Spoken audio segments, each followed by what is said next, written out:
Welcome back, guys, to my Minecraft survival world. My name is Sinno. Hopefully you guys got some snacks because it's gonna be a fun episode. For those of you that are new, this is my Minecraft survival world series where I just play on my very old survival world and I just build a bunch of stuff.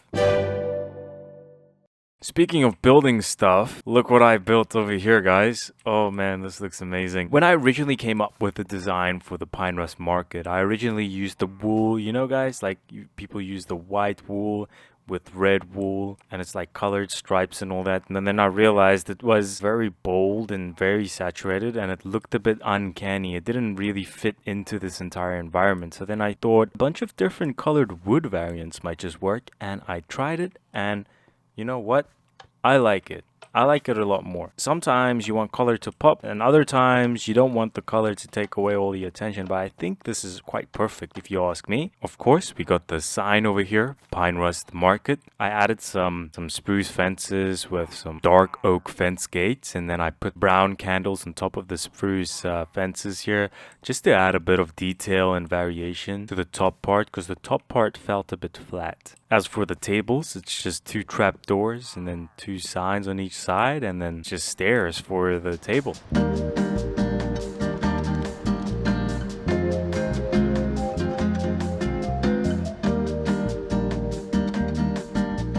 The silo-shaped building had a white color here at the bottom, which looked quite obnoxious, and I had to fill it up. So what I did is I just placed the house here, a very simple design with the Tudor style top here. So then when you look at it from a distance, it looks pretty nice. When I added this building, and then it felt quite empty up here. So then I decided, hey, why don't we add another 2 silo shaped things? I honestly do not know what to call this, but it adds so much detail. I like it a lot. You know what? When in doubt, add detail. And I added like a fence post up top there, and you know, some leads connecting to the tower, so it's even more detail. This is such a nice view from the side. Guys, let me tell you, stairs are the most underrated block used in building. As you see behind me, there's a pattern made out of stairs. If you look in front of me, there's a pattern made out of stairs.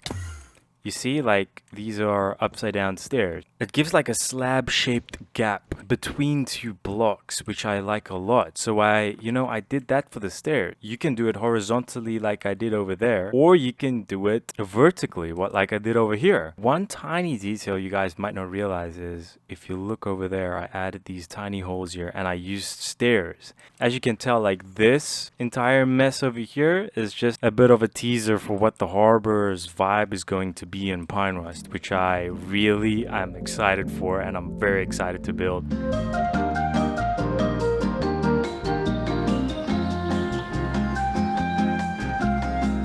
So people have commented on a lot of previous videos asking for me to include my creative process. So hopefully in today's episode I can give you guys a little bit of clarity on how I approach this. When it comes to being a better builder in Minecraft, a lot of people overlook the fact that you got to train your brain to know what looks right and what looks wrong. So instead of asking yourself, how do I become a better builder? Maybe ask yourself, how do I become a better artist? If you're a better artist, that means you will know a lot more about color theory, you will know a lot more about composition, you will know a lot more about contrast, all those different things that play a role in a building. When you become a better artist, you will just become a better everything. You will see the beauty in everything in life, and that's what I'm trying to achieve here with you guys. You got to see beauty in everything in life, and then you got to find inspiration from that beauty that you observe throughout life. And that's how you become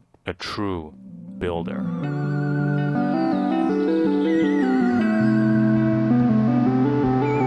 So you guys already know Pinerust is a coastal town, right? It would just make sense for me to actually build a lighthouse, since, you know, it's right here next to the ocean over here. and I thought the perfect spot to place it would be over here. But then I realized, what if this was a bridge that goes onto a little island? Well, it's not a completely original idea, but I wanted to make it a slightly bit unique. So I decided, okay, here's some shallow waters over here. I can terraform a bit of rocky or stone island over there, and then I put the lighthouse on there. And then I'll build a tiny little area here, and then there will be a bridge that walks over towards the lighthouse. And I think that will look very cool. So let's get to building that.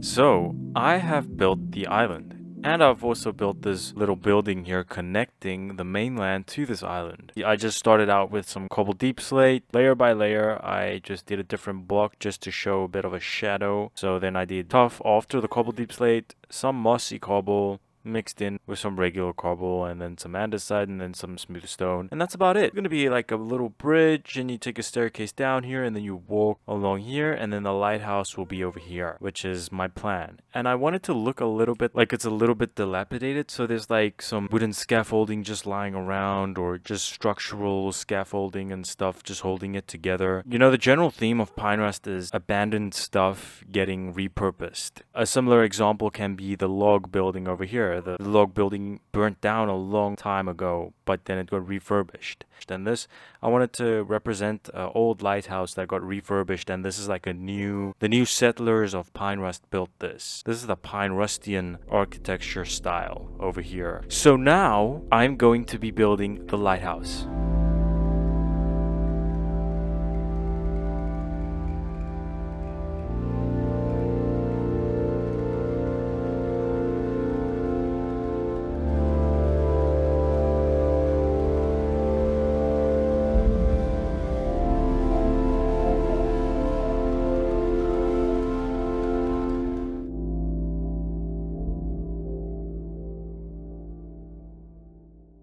I find myself in another pickle over here. So guys, as you can see, I finished the entire lighthouse. I also added birds.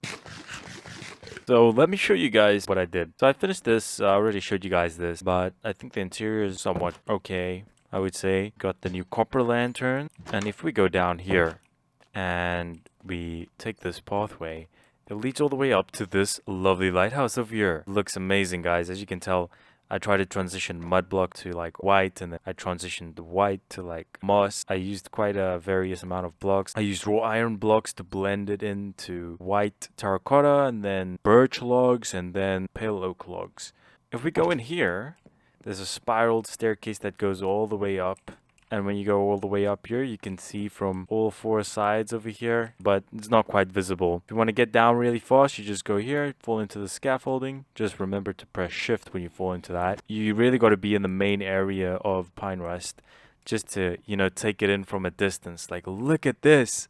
I got the animated like top part there, so it is actually a functioning lighthouse. It looks amazing. I love it a lot. This is a perfect view of the lighthouse. Look how that looks. Oh my days, I love it. So yeah, I really try to go for like a salvage kind of look. It's supposed to look like it was an old lighthouse and it got refurbished. That's why there's a lot of spruce fences lying around. Maybe some stuff for like cranes for construction of the restoration of this old lighthouse. Yeah, that's why I just left a bunch of spruce fences just so that it has a look of like, oh yeah, it is maybe discontinued or something. I don't know. It just gives a feeling that it's being under construction or it is very old and rustic. You walk out of Pinerust Forest, you just see the lighthouse in the distance. And man, it adds so much ambience to this place. I love it so much. And also just, I feel like that top part there, the light part, really, it makes this entire area feel a lot more alive, I would say.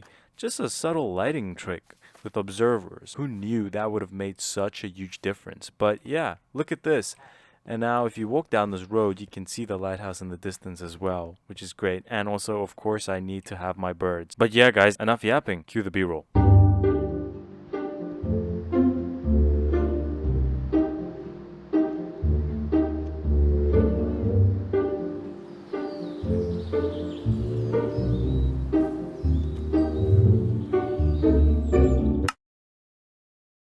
Welcome to the Commentary Cut. This is the segment of the video where I read through comments on previous videos and I respond to them in this segment. First comment we got from Dilus Duke. Love your style of building and the cinematic style of MC content you create as a whole.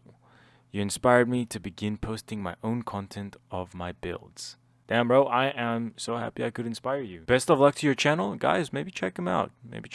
It's amazing to know that I actually have an effect or have a bit of like an impact on how people play the game in a positive way. So it's makes me very happy to see that. Next comment we got Sir Janus 1787. Have you ever thought about uploading your builds or your world for fans to download? I personally would love to explore your world and reminisce your old builds too. Well, good news, guys. If you go back to episode 50, I included the download link for the world, so you guys can also tour it, but it's only everything I've built up till episode 50. Next comment we got from Abster Go. Your videos might be the most refreshing right now. Everything in them are good. Thanks.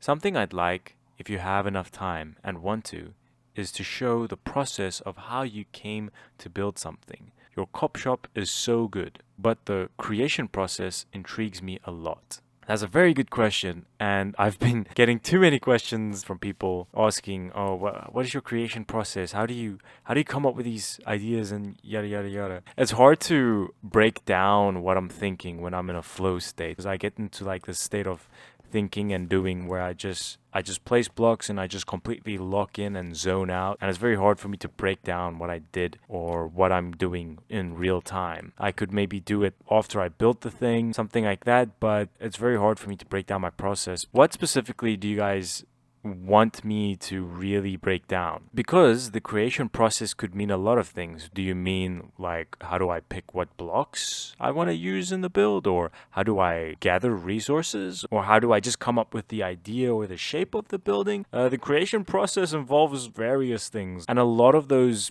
processes just, come subconsciously. It's very hard to describe intuition. Maybe point out something specific that you guys would want to know about my process of building stuff. That would be cool. We got the last comment from Postroll. At what altitude is your railway?